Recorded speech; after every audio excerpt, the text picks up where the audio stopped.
तो दोस्तों Boruto 2 blue vortex chapter 33 आ चुका है और इस चैप्टर के कवर पेज में हम पहले देखते हैं सरादा को, जो कि बहुत ही बढ़िया लग रही है। लेकिन भाई इस चैप्टर के अंदर इसकी हालत बहुत ही खराब है। तो ठीक है, अभी अपना चैप्टर शुरू करते हैं। तो शुरुआत में हम देखते हैं कि भाई मामूशी के बहुत सारे क्लोन्स गैदर हो चुके हैं फिर से, लेकिन सरादा की कंडीशन बहुत ही खराब है। और हम दूसरी तरफ देखते हैं कि भाई अपना जो कावाकी है उसकी भी हालत खराब है, क्योंकि वो पूरा एग्जॉस्ट हो चुका है। तो तभी वहां पे हिमावारी आके उसे देखने लगती है, लेकिन वो कहता है कि मैं ठीक हूँ, बस मेरी एनर्जी थोड़ी कम हो चुकी है। तो वो जाके सरादा को देख सकती है कि आखिर वो ठीक है या नहीं। तो हम दूसरी तरफ अपनी क्लास रेप सुमिरे को देखते हैं और वो बोरुटो से पूछती है कि आखिर सरादा की फिजिकल कंडीशन है कैसे। तो उसके बाद यहाँ पे बोरुटो अपना एक्सप्लेन करता है कि वो ब्रीथ तो कर रही है, मतलब ठीक है, लेकिन उसकी लाइफ अभी डेंजर में नहीं है। लेकिन उसे यहाँ पे ये फिक्र है कि उसके मंगे को शारिंगन की वजह से उसे जो डैमेज मिला है, तो उसके बारे में नहीं पता कि आखिर वो कितना सीवियर है। तो तभी उसके बाद कवाकी के कहने से हिमावरी यहाँ पे आती है और वो गुरामा के चक्रा के इस्तेमाल से सरादा को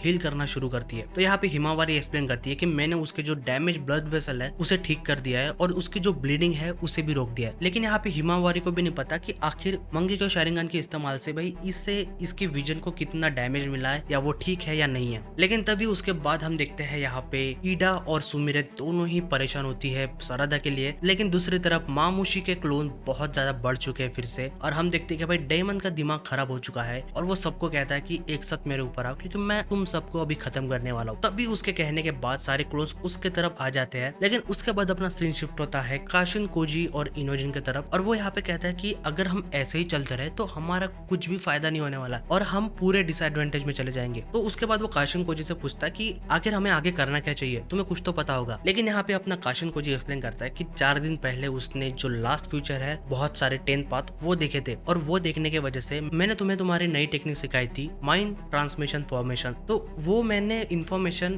फ्यूचर से ही ली थी, लेकिन उसके बाद मुझे कोई भी नया फ्यूचर नहीं दिखा है। तो यहाँ पे इनोजन को समझ में नहीं आता कि आखिर ऐसा क्यों। तो यहाँ पे काशिन कोजी अच्छे से एक्सप्लेन करता है कि इसकी जो एबिलिटी है फ्यूचर देखने की, जो कि है 10 पाथ, वो टेक्निक अपने आप काम करती है। मतलब ऐसा नहीं कि कोजी जब भी चाहेगा तो उसे फ्यूचर दिख जाएगा, वो ऐसा काम नहीं करती। और उस वजह से यहाँ पे काशिन कोजी अभी फ्यूचर नहीं देख पा रहा है। तो उसके बाद काशिन कोजी कहता है कि मैंने तुम्हें तुम्हारी जो नई टेक्निक सिखाई थी, जो कि मैंने फ्यूचर से देखी थी, तो उस वजह से ये जो टाइमलाइन है वो पूरी चेंज हो चुकी है। मतलब उसने जो भी फ्यूचर देखे थे उस हिसाब से ये टाइमलाइन अभी चेंज हो चुकी है, और उस वजह से जो भी रिजल्ट हो रहा है और वो भी इफेक्ट्स आ रहा है वो अभी अनक्लियर है काशिन कोजी के लिए, क्योंकि ये टाइमलाइन उसने नहीं देखी है। और वो एक्सप्लेन करता है कि इस वजह से ये जो मामूशी का अराइवल है वो भी पहले हो चुका है। उसने जो फ्यूचर देखा था उसमें जो मामूशी है वो बाद में आता है, लेकिन इस वाले ओरिजिनल टाइमलाइन में मामूशी पहले ही आ चुका है और उसका जो अराइवल है वो कोइंसाइड हो चुका है कोबू के विजिट के साथ। लेकिन भाई उसके बाद आता है इस चैप्टर का मेन सीन, जहाँ पे अमाडो बैठा है और भाई वो इन दोनों की बातें सुन रहा है। मतलब हमको लग रहा था कि अभी तक अमाडो को नहीं पता, लेकिन भाई पता नहीं कैसे अमाडो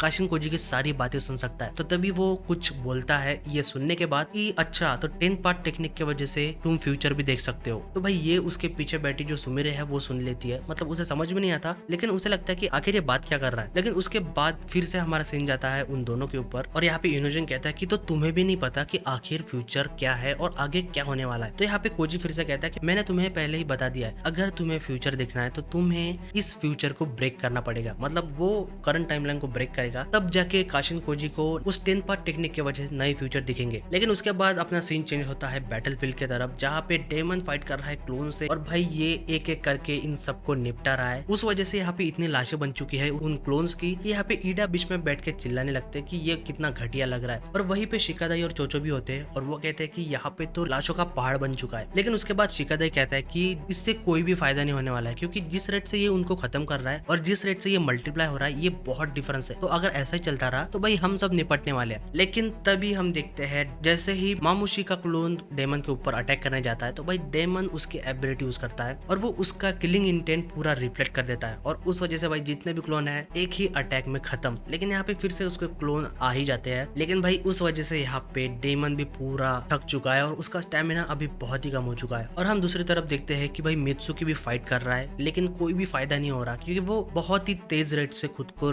मल्टीप्लाई कर रहा है। और यहाँ पे तीनों ही, मतलब मित्सुकी, बोरुटो और डेल्टा, तीनों के पास कोई भी जवाब नहीं है। तो यहाँ पे आखिर में बोरुटो पूछता है शिकामारू से कि आखिर हमें आगे करना क्या चाहिए, क्योंकि हम देख सकते हैं कि यहाँ पे जितने भी लोग हैं उनके पास कोई भी अभी ऑप्शन बचा नहीं है। यहाँ पे कावाकी भी एग्जॉस्ट हो चुका है और सरादा तो बेहोश हो रखी है। लेकिन उसके बाद अपना सीन शिफ्ट होता है और भाई यहाँ पे काशिन कोजी एक्सप्लेन करता है कि मैंने जो फ्यूचर देखा था पिछली बार, तो उसमें कोनोहा के विलेजर्स जो है वो बहुत मारे गए थे, मतलब उसमें बहुत लोगों की जान गई थी। लेकिन उसी वजह से तुमने, मतलब इनोजिन ने तुम्हारा जो टेक्निक है माइंड ट्रांसमिशन फॉर्मेशन वो बनाया था। लेकिन इस फ्यूचर में तुम उस नॉलेज के साथ, उस टेक्निक के साथ तुम बैटल ग्राउंड में उतरे, तो उस वजह से ये फ्यूचर पूरा चेंज हो चुका है और उसके रिजल्ट भी चेंज हो चुके हैं। तो यहाँ पे इनोजिन का रिएक्शन देखने लायक होता है। तो उसके बाद काशिनकोजी क्वेश्चन पूछता है इनोजिन से, क्या तुम्हें ऐसा नहीं लग रहा कि मामोशिकी पहले से थोड़ा कमजोर लग रहा है तुम्हें? तो वो बताता है कि ये इस वजह से कमजोर लग रहा है क्योंकि तुमने नई टेक्निक सीख ली है जो कि पहले नहीं थी तुम्हारे पास। तो यहाँ पे भाई इनोजिन पूरा कंफ्यूज हो चुका है। लेकिन यहाँ पे इनोजिन कहता है कि अगर ऐसा है भी तो हमारी जो अभी करंट कंडीशन है वो बहुत ही बुरी है, अगर ऐसा ही चलता रहा तो हम हारने वाले हैं। और वो कहता है कि तुम जो न्यू जुत्सु के बारे में बात कर रहे थे और उसका कोई फायदा भी नहीं होगा। लेकिन ये कहते कहते ही उसके दिमाग में एक आइडिया आता है न्यू जुत्सु, और यहाँ पे काशिनकोजी शायद उसे यही समझाने की कोशिश कर रहा है। और तभी उसके बाद हम देखते हैं अमाडो का एक्सप्लेनेशन, और वो कहता है कि इसके बहुत सारे पॉसिबल एक्सप्लेनेशन हो सकते हैं। और वो यहाँ पे बात कर रहा है मामोशिकी क्लोन्स के थिंकिंग के बारे में, मतलब इनकी जो कॉन्शियसनेस है, ऐसा हो सकता है कि ये सारे के सारे अलग तरीके से सोचते हैं और इन सब की कॉन्शियसनेस अलग है, या फिर ये एक बंच में काम करते हैं, मतलब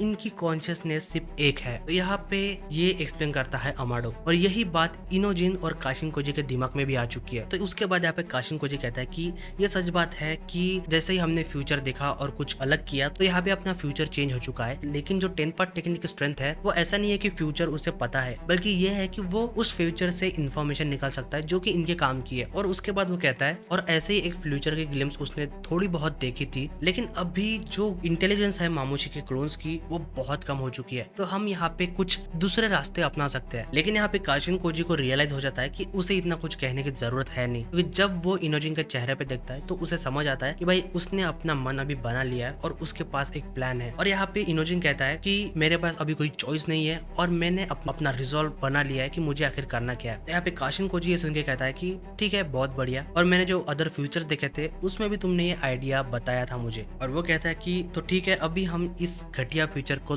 शैटर करेंगे तुम्हारी इस नई टेक्निक से। तो तभी उसके बाद हमारा सीन जाता है फिर से बैटल फील्ड पे, जहाँ पे भाई डेमन बचा रहा है ईडा को इन क्लोन से। लेकिन यहाँ पे डेमन कहता है कि इनकी जो लाशें है वो बहुत हो चुकी है, तो हमें यहाँ पे निकल जाना चाहिए। लेकिन उनके पीछे वो क्लोन्स भी आ रहे हैं, और यहाँ पे ईडा कहते कि मैं इससे तेज नहीं जा सकती, तो वो मुझे कवर अप कर ही लेंगे। लेकिन भाई तभी आता है इनकी मदद के लिए पीछे से बोरुटो, और वो उनके क्लोन्स को काटना शुरू करता है। और वो कहता है कि तुम आगे बढ़ते रहो, मैं तुम्हारी मदद करते रहूंगा। तो ये देखने के बाद यहाँ पे ईडा थैंक्स कहती है, और उसके तरफ अपना जो शिकामारू है वो फ्रस्ट्रेट हो चुका है कि उसके दिमाग में कोई भी प्लान नहीं आ रहा कि आखिर आगे करना क्या चाहिए। लेकिन तभी वो देखता है कि इनोजिन का जो माइंड ट्रांसमिशन फॉर्मेशन है वो बंद हो चुका है, तो उसे समझ में नहीं आता कि आखिर हुआ क्या। और दूसरी तरफ हम देखते हैं कि भाई उस बैटल फील्ड में एक टोड आ चुका है, और वहां पे हम देखते हैं एक फॉर्मेशन उसके अराउंड, और यहाँ पे ये तैयारी करते हैं एक रिवर्स समनिंग जुत्सु की, क्योंकि अभी इनोजिन जाता है इस रिवर्स समनिंग जुत्सु से बैटल फील्ड पे। और तभी हम देखते हैं कि हिमावारी उसे देख लेती है, लेकिन उसे देखने के बाद यहाँ पे हिमावारी भी सरप्राइज है कि आखिर ये बंदा आया कहाँ से। लेकिन वो उसे कहता है कि तुम बाकी चीजों का ध्यान रखो, मुझे कुछ काम है। और वो आवाज देता है शिकादाई को, और वो कहता है कि किसी भी एक क्लोन की जो मूवमेंट है वो स्टॉप करवाओ, क्योंकि उसे बस एक क्लोन की जरूरत है। और तभी ये सुनते ही भाई शिकादाई शैडो पैरालिसिस जुत्सु यूज करता है, उनमें से एक क्लोन्स को पैरालाइज कर देता है। और भाई तभी हम देखते हैं कि इनोजिन यूज करता है माइंड ट्रांसफर जुत्सु, मतलब उसने उनमें से एक क्लोन्स को उसके टेक्निक में फंसा लिया है। और तभी हम देखते हैं कि